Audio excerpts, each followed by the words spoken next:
Hi friends, so welcome to our channel. இந்த வீடியோவில் வந்து நம்ம வந்து எதை பற்றி பார்க்க போகிறோம் அப்படின்னு வந்து பார்த்துக்கிட்டிங்கன்னா கூட்டுறவு மேலாண்மை பட்டய பயிற்சி அப்படின்னு சொல்லுவாங்க இல்லையா, கோஆப்ரேட்டிவ் மேனேஜ்மெண்ட். ஸோ அந்த கோர்ஸ் பற்றின இன்ஃபர்மேஷன் தான் வந்து பார்க்க போகிறோம்.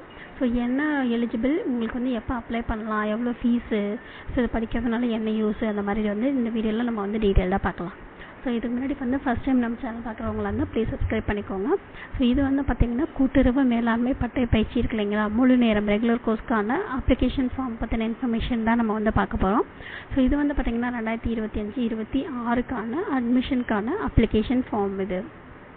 ஸோ இந்த வெப்சைட்டில் வந்து போனீங்கன்னா ஃபஸ்ட்டு உங்களுக்கு வந்து இந்த பேஜ் வந்து ஓப்பன் ஆகும். ஸோ இதில் வந்து பார்த்திங்கன்னா யாரெல்லாம் அப்ளை பண்ணலாம், என்னெல்லாம் எலிஜிபிள் அப்படின்றது வந்து டீட்டெயில்டாக வந்து கொடுத்துருப்பாங்க. ஸோ அதுக்கு முன்னாடி வந்து பார்த்துக்கிட்டிங்கன்னா இந்த கோர்ஸ் படிக்கிறதுனால உங்களுக்கு வந்து என்ன யூஸ் அப்படின்னு வந்து பார்த்துக்கிட்டிங்கன்னா, உங்களுக்கு வந்து ரேஷன் கார்டு இருக்கு இல்லைங்களா, ஸோ அதில் வேகன்சிஸ் இருந்துச்சுன்னா நீங்கள் வந்து அப்ளை பண்ணலாம். ஸோ அதுக்கடுத்து வந்து பார்த்துக்கிட்டிங்கன்னா உங்கள் ஊருக்குள்ளேயே வந்து கோஆப்ரேட்டிவ் சொசைட்டிஸ்லாம் இருக்கும் இல்லைங்களா, ஸோ அதில் வந்து உங்களுக்கு ஏதாச்சும் வேலை இருந்துச்சு அப்படின்னா அதில் நீங்கள் வந்து அப்ளை பண்ணலாம். அதுக்கப்புறம் வந்து பார்த்திங்கன்னா ஜுவல்லரி அப்ரைசர் கோர்ஸ் வந்து இதிலேயே இருக்கும். ஸோ உங்களுக்கு வந்து நகை மதிப்பீட்டாளர் அப்படின்ற ஒரு போஸ்டிங்லாம் பேங்க்கில் எல்லாம் போடுவாங்க இல்லையா, அதுக்கு நீங்கள் வந்து இதை யூஸ் பண்ணி நீங்கள் வந்து அப்ளை பண்ணலாம். அதுக்கடுத்து வந்து பார்த்திங்கன்னா கோஆப்ரேட்டிவ் பேங்க்லாம் இருக்கும். So district level, state level அந்த மாதிரி உங்களுக்கு வந்து 2 விதமான கோஆப்ரேட்டிவ் பேங்க்லாம் இருக்கும். அதுக்கு வந்து பார்த்துக்கிட்டிங்கன்னா உங்களுக்கு வந்து தனியாக எக்ஸாம்ஸ் வைப்பாங்க, டிஆர்பி, எஸ்ஆர்பி, ஸோ அந்த மாதிரி எக்ஸாம்ஸ் எல்லாம் வைப்பாங்க. டிஆர்பி வந்து பார்த்துக்கிட்டிங்கன்னா உங்களுக்கு வந்து டிஸ்ட்ரிக்ட் லெவலில் இருக்கிற கோஆப்ரேட்டிவ் சொசைட்டி பேங்க்குக்கான போஸ்டிங்ஸ்லாம் உங்களுக்கு அதில் வந்து போடுவாங்க. ஸோ எஸ்ஆர்பி இந்த எக்ஸாம் நீங்கள் வந்து பாஸ் பண்ணீங்க அப்படின்னு பார்த்திங்கன்னா உங்களுக்கு வந்து ஸ்டேட் லெவல், ஸோ தமிழ்நாடு லெவலில் இருக்கிற கோஆப்ரேட்டிவ் சொசைட்டி பேங்க்கில் இருக்கிற போஸ்டிங் உங்களுக்கு வந்து போடுவாங்க. ஸோ இதை தான் வந்து இந்த கோர்ஸ் படிக்கிறதுக்கான யூஸு. ஸோ இது வந்து பார்த்திங்கன்னா யார் படிக்கலாம் அப்படின்னு பார்த்தீங்கன்னா 12th நீங்கள் படிச்சிருந்தீங்க அப்படின்னா இந்த கோர்ஸ் நீங்கள் தாராளமாக படிக்கலாம். ஸோ 12th படித்தவங்க மட்டும்தான் படிக்கலாமா அப்படின்னா அப்படி கிடையாது. டிப்ளமோ, டிகிரி, ஸோ நீங்கள் எது முடிச்சிருந்தாலுமே உங்களுக்கு இந்த கோர்ஸில் இன்ட்ரெஸ்ட் இருக்குது அப்படின்னா நீங்கள் வந்து தாராளமாக இந்த கோர்ஸ் நீங்கள் வந்து முடிச்சுட்டு நீங்கள் வந்து கோஆப்ரேட்டிவ் சொசைட்டிக்கான பேங்க் இருக்கு இல்லைங்களா, ஸோ அதில் நீங்கள் வந்து வேலைக்கு ஜாயின் பண்ணிடலாம். இதில் வந்து பார்த்திங்கன்னா உங்களுக்கு ஏஜ் லிமிட் வந்து பார்த்திங்கன்னா உங்களுக்கு வந்து ஜூலை 1 இருக்கு இல்லைங்களா 2025, ஸோ அதுக்குள்ளே உங்களுக்கு வந்து 17 வயசு ஆயிருக்கணும். 17 வயசு ஆயிருந்துச்சு அப்படின்னு நீங்கள் இந்த கோர்ஸ்க்கு வந்து தாராளமாக அப்ளை பண்ணலாம். ஃபஸ்ட்டு இதில் வந்து டீட்டெயில்ஸ் வந்து பார்க்கலாம். நான் சொன்ன மாதிரி கல்வி தகுதி அப்படின்னு போட்டிருக்காங்க பார்த்தீங்களா, ஸோ +2 படிச்சிருந்துருக்கணும். அதுக்கப்புறம் வந்து பார்த்திங்கன்னா டிப்ளமோ அல்லது டிகிரி, ஸோ எதை படிச்சிருந்தாலுமே நீங்கள் வந்து இந்த கோர்ஸ்க்கு நீங்கள் வந்து அப்ளை பண்ணலாம் அப்படின்னு சொல்லியிருக்காங்க. ஸோ அதை அப்ளை பண்ணதுக்கப்புறம் வந்து பார்த்திங்கன்னா செலெக்ஷன் கமிட்டி இருக்கலாங்களா, ஸோ அவங்க வந்து உங்களுக்கு வந்து சேர்த்துப்பாங்க, ஸ்டூடெண்ட்ஸை செலக்ட் பண்ணி சேர்த்துப்பாங்க அப்படின்றது மாதிரி மென்ஷன் பண்ணியிருந்துருக்கிறாங்க. இதில் வந்து ஆல்ரெடி சொன்ன மாதிரி உங்களுக்கு வந்து 17 வயசு வந்து கம்ப்ளீட் ஆகிருக்கணும் ஜூலை 1 அப்படின்னு சொல்லி வந்து சொல்லியிருந்துருக்கிறாங்க. அதுக்கடுத்து வந்து பார்த்திங்கன்னா அட்டனன்ஸ். ஸோ அட்டனன்ஸ் வந்து பார்த்திங்கன்னா 80% வந்து கண்டிப்பாக இருக்கணும் அப்படின்னு சொல்லியிருக்காங்க. ஸோ 80% இருந்தால் மட்டும்தான் உங்களால் எக்ஸாம் எழுத முடியும் அப்படின்னு சொல்லியிருந்துருக்கிறாங்க. ஸோ இதை தான் வந்து மெயினாக நீங்கள் வந்து கவனிக்க வேண்டிய விஷயம் அப்படின்னு சொல்லியிருந்துருக்கிறாங்க. அதுக்கடுத்து வந்து பார்த்திங்கன்னா உங்களுக்கு வந்து அந்த கோர்ஸுக்கு மொத்தமாக எவ்வளோ செலவாகும் அப்படின்றத வந்து மென்ஷன் பண்ணியிருக்கிறாங்க. ஸோ கற்பிப்பு கட்டணம் உங்களுக்கு வந்து டியூஷன் ஃபீஸ் வந்து பார்த்திங்கன்னா 8000 ரூபாய் சொல்லியிருக்காங்க. அப்ளிகேஷன் காஸ்ட் வந்து 100 ரூபாய் அப்படி சொல்லியிருக்காங்க. ஸோ ஒன்றுக்கும் உங்களுக்கு வந்து எவ்வளோ காஸ்ட் அப்படின்னு சொல்லி டீட்டெயிலாக சொல்லியிருக்காங்க. எக்ஸாம் ஃபீஸ் வந்து பார்த்திங்கன்னா 2500 2500 ரூபாய் சொல்லியிருக்கிறாங்க. ஸோ புக்ஸ் ஃபீஸ் வந்து பார்த்திங்கன்னா 2000 ரூபாய் புத்தக கட்டணம் அப்படின்னு சொல்லி போட்டிருக்கிறாங்க.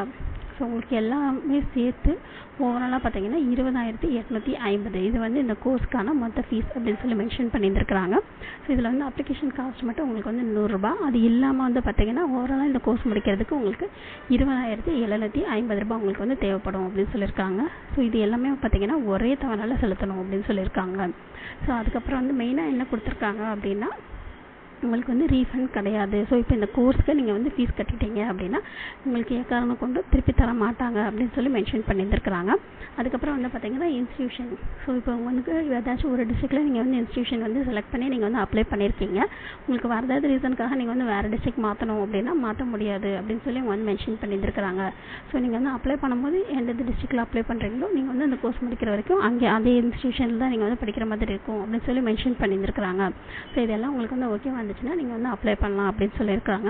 இதில் வந்து பார்த்திங்கன்னா மொத்தம் வந்து 10 சப்ஜெக்ட் இருக்குது. ஸோ 2 செமஸ்டராக உங்களுக்கு வந்து பிரிச்சிருக்கிறாங்க. ஸோ ஃபஸ்ட்டு செமஸ்டரில் வந்து 5 சப்ஜெக்ட், 2வது செமஸ்டரில் உங்களுக்கு வந்து 5 சப்ஜெக்ட் அப்படின்னு சொல்லி மென்ஷன் பண்ணியிருந்துருக்கிறாங்க.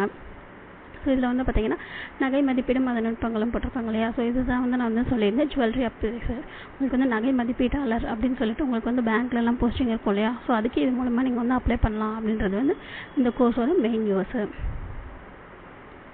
அதுக்கடுத்து வந்து பார்த்தீங்கன்னா உங்களுக்கு வந்து 40 மார்க்ஸ் எடுத்தால் நீங்கள் வந்து பாஸ் அப்படின்ற மாதிரி உங்களுக்கு வந்து மென்ஷன் பண்ணியிருந்துருக்காங்க. So second class, first class, அதுக்கப்புறம் டிஸ்டிங்ஷன், ஸோ இதுக்கெல்லாம் வந்து எவ்வளோ பர்சன்டேஜ் எடுத்துருக்கணும் அப்படின்ற மாதிரி உங்களுக்கு வந்து டீட்டெயிலாக கொடுத்துருக்குறாங்க. இது எல்லாமே நீங்கள் வந்து செக் பண்ணிவிட்டு நீங்கள் எப்படி அப்ளை பண்ணணும் அப்படின்னு பார்த்தீங்கன்னா இந்த அஃபிஷியல் வெப்சைட் இருக்கு இல்லையா, இது வந்து டெஸ்கிரிப்ஷன் பாக்ஸில் வைக்கிறேன். ஸோ இந்த அஃபிஷியல் வெப்சைட்டை கிளிக் பண்ணி அது மூலமாக நீங்கள் ஆன்லைனில் மட்டும்தான் நீங்கள் வந்து அப்ளை பண்ண முடியும். ஸோ அப்ளை பண்ணுறதுக்கான டேட் வந்து பார்த்தீங்கன்னா May 15 ஜூன் 20 வரைக்கும் உங்களுக்கு வந்து இருக்குது அப்படின்னு சொல்லியிருக்காங்க. இதுக்கு என்னென்ன சர்டிஃபிகேட் தேவை அப்படின்னு பார்த்தீங்கன்னா 10th 12th mark sheet, so நீங்கள் வந்து டிகிரி முடிச்சிருந்தீங்க அப்படின்னா அதோட ப்ரொவிஷனல், அதுக்கப்புறம் வந்து டிசி, கம்யூனிட்டி சர்டிஃபிகேட், அதுக்கப்புறம் உங்களோட ஃபோட்டோ சிக்னேச்சர், ஸோ இது எல்லாமே உங்களுக்கு வந்து தேவைப்படும் அப்படின்னு சொல்லி மென்ஷன் பண்ணியிருந்துருக்குறாங்க.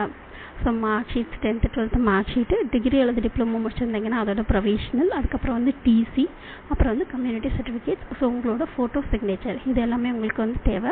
இது எல்லாத்தையும் நீங்கள் வந்து ரெடி பண்ணிவிட்டு ஆன்லைனில் தான் நீங்கள் வந்து ஃபில் பண்ணி அப்ளை பண்ணணும் அப்படின்னு சொல்லி உங்களுக்கு வந்து மென்ஷன் பண்ணியிருந்துருக்குறாங்க. ஸோ கோர்ஸ் வந்து எப்போ ஸ்டார்ட் ஆகுது அப்படின்னு பார்த்தீங்கன்னா August 1 வந்து ஸ்டார்ட் ஆகுது அப்படின்னு சொல்லி மென்ஷன் பண்ணியிருந்துருக்குறாங்க. ஸோ இதெல்லாம் வந்து இம்பார்ட்டன்ட் டேட்ஸு. May 15 ஜூன் 20 வரைக்கும் நீங்கள் வந்து அப்ளை பண்ணலாம் அப்படின்னு சொல்லியிருக்காங்க. உங்களுக்கு வந்து பார்த்தீங்கன்னா யாரெல்லாம் செலக்ட் ஆகிருக்கீங்க அப்படின்னு 25 உங்களுக்கு வந்து வெப்சைட்லேயே வந்து வெளியிடுறதா மென்ஷன் பண்ணியிருந்துருக்குறாங்க. அதுக்கப்புறம் வந்து பார்த்தீங்கன்னா சர்டிஃபிகேட்ஸ் எல்லாம் சரி பார்த்து உங்களை வந்து எப்போ அட்மிஷன் போடுவாங்க அப்படின்னு வந்து போட்டிருக்குறாங்க. ஸோ 23/6 வரைக்கும் உங்களுக்கு வந்து மென்ஷன் பண்ணியிருந்துருக்குறாங்க. ஸோ அதுக்கடுத்து வந்து பார்த்தீங்கன்னா 25 ஜூன்லேருந்து 25 ஜூலை வரைக்கும் உங்களுக்கு வந்து அட்மிஷன் நடக்கும் அப்படின்னு சொல்லி போட்டிருக்கிறாங்க. ஸோ August 1 உங்களுக்கு வந்து கிளாஸ் நடக்கும் அப்படின்னு சொல்லி மென்ஷன் பண்ணியிருந்துருக்குறாங்க. இது வந்து பார்த்தீங்கன்னா தமிழில் தான் உங்களுக்கு வந்து சொல்லித்தரதா மென்ஷன் பண்ணியிருந்துருக்குறாங்க. இந்த எல்லா டீட்டெயில்ஸுமே செக் பண்ணிவிட்டு அக்ரி அப்படின்னு சொல்லிட்டு கொடுத்தீங்க அப்படின்னா அதுக்கப்புறம் நீங்கள் வந்து அப்ளிகேஷன் வந்து ஸ்டார்ட் பண்ணிடலாம். ஸோ இந்த கோர்ஸ்க்கான யூசேஜ் வந்து உங்களுக்கு வந்து ஆல்ரெடி சொல்லிட்டேன். ஸோ இந்த கோர்ஸ் முடிச்சிங்கன்னா ரேஷன் கடைகளில், அப்புறம் வந்து கோஆப்ரேட்டிவ் சொசைட்டி இருக்கு இல்லைங்களா அதில், அதுக்கப்புறம் cooperative bank, so district level, state level 2 விதமான பேங்க் இருக்குது. ஸோ எதுலனாலும் உங்களுக்கு வந்து ஜாப் கிடைக்கிறதுக்கான சான்சஸ் இருக்குது. இந்த கோர்ஸ் உங்களுக்கு வந்து பிடிச்சிருந்துச்சு அப்படின்னா அப்ளை பண்ணுங்கள். வேறு யாருக்காச்சும் தேவைப்பட்டுச்சு அப்படின்னா ஷேர் பண்ணுங்கள். ஸோ இந்த வீடியோ பிடிச்சதுன்னா லைக் பண்ணுங்கள், ஷேர் பண்ணுங்கள், சப்ஸ்கிரைப் பண்ணுங்கள். தேங்க்யூ.